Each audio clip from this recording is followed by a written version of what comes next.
falling, I would pay attention. But, you Oh, you know, didn't care about Lance. I mean, it's interesting, but I wasn't really paying attention. You know what I want to talk about?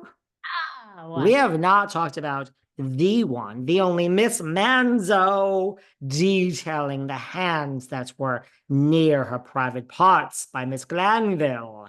Talk to me. All right. Well, new story out. And more of this story is about Carolyn saying that no one from production stepped in. One producer eventually stepped in once Brandi had sort of got her in the bathroom and locked her in there. But Carolyn says that What did Caroline say? Caroline, thank you. I always say it It's wrong. okay. You say it any way you want. People will have to get over it. People are dying in the world every day. People are being diagnosed with cancer. Let her say Caroline if she wants. Who Well, wait, cares? Caroline's correct, right? I always say Caroline. Call me David. I don't give a fuck. David. You really I are don't kind of care. a David. I mean, Um, Anyhow, so it's more about production. She okay. alleges, and this is a quote, they saw that I was in distress and yet they continued to film. Okay. She goes on to say in graphic detail about the sexual assault that she allegedly endured at the hands of Brandi while filming Real Housewives Ultimate Girls Trip. In a signed affidavit filed on May 28th and obtained by Page Six, the alum claimed that the star, Brandi, forcibly fondled her vagina while producers filmed the alleged assault. When Glanville was sexually assaulting me on the sofa, she was rubbing her vagina on me. The producers just watched and kept filming, according to the 62-year-old.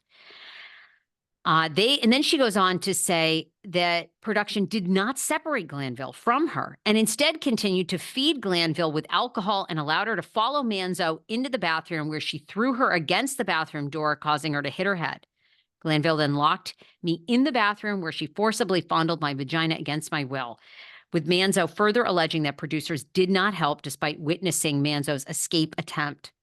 Glanville maliciously sexually assaulted me for her own sexual gratification, Manzo says. She did this by forcibly kissing me, rubbing her vagina on me, then fondling my vagina against my will.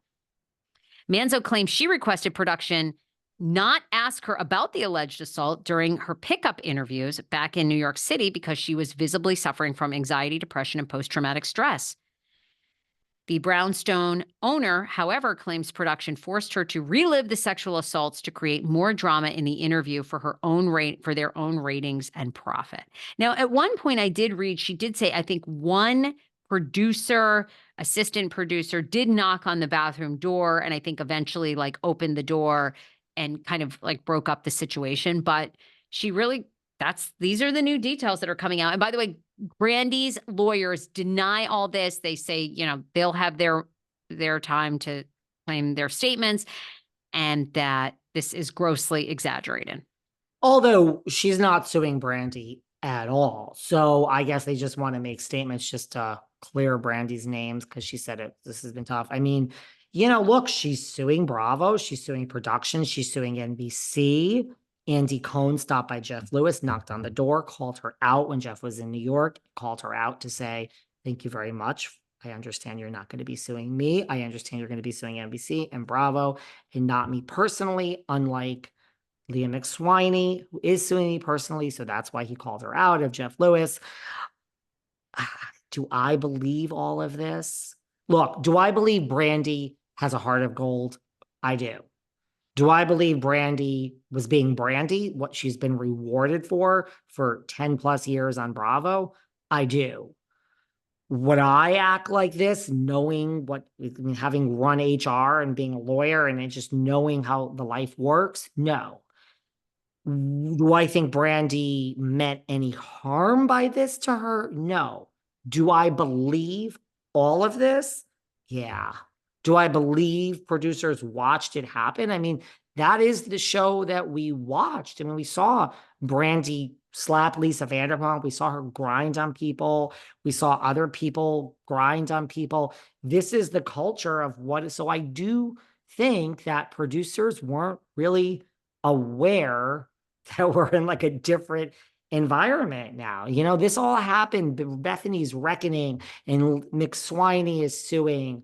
and Nene is suing, and Nene still has things going on with Bravo and Rachel. And like, I think we're in a different time. Like, I think this was not the beginning of the end, but this was like the middle of the end. So I think when they were making this, yeah, I think they did encourage you. Do I think during her pickup interviews in New York, they brought it up, which is so dumb? Yeah, I do. Of course. I think they wanted this to be part of the storyline. Sure.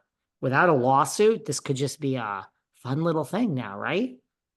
Tension between the two. I mean, it's really dumb, but I tend to believe it. I really don't think Brandi meant harm, but that doesn't matter in this case, right? It doesn't matter.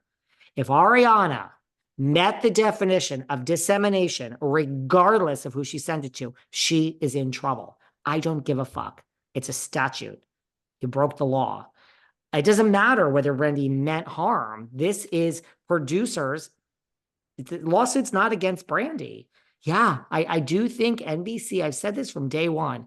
I think Caroline Manzo is going to get a deposit into her bank account, and this will go away.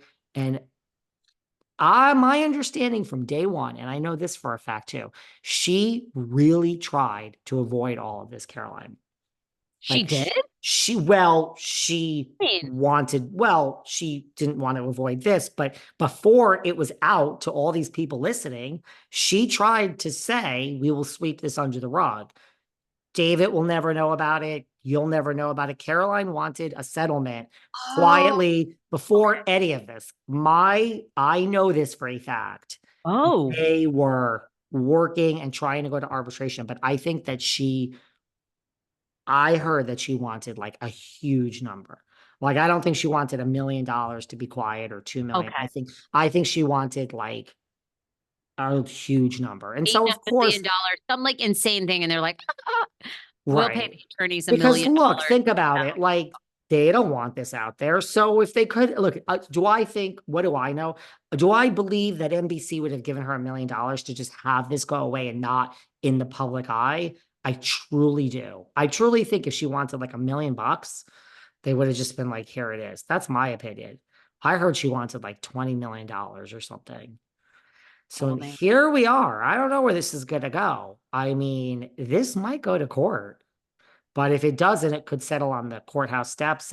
But Caroline wants money. She doesn't want money. She wants money. So I don't know. You've got to prove, you already know this. You have to prove that these yeah, producers really knew what was going on.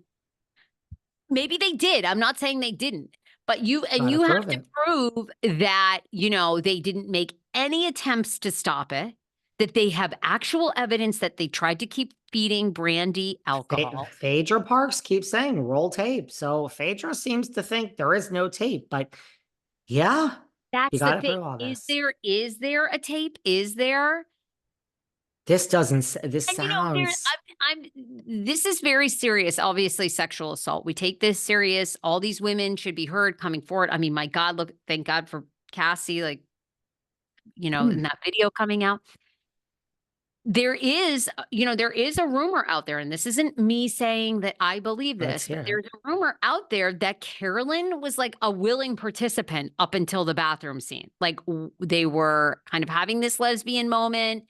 Everything was good. And then it Correct. kind of went to the next level. And that's when she had a huge issue. I don't Well, know. Consent always is about yes until there's a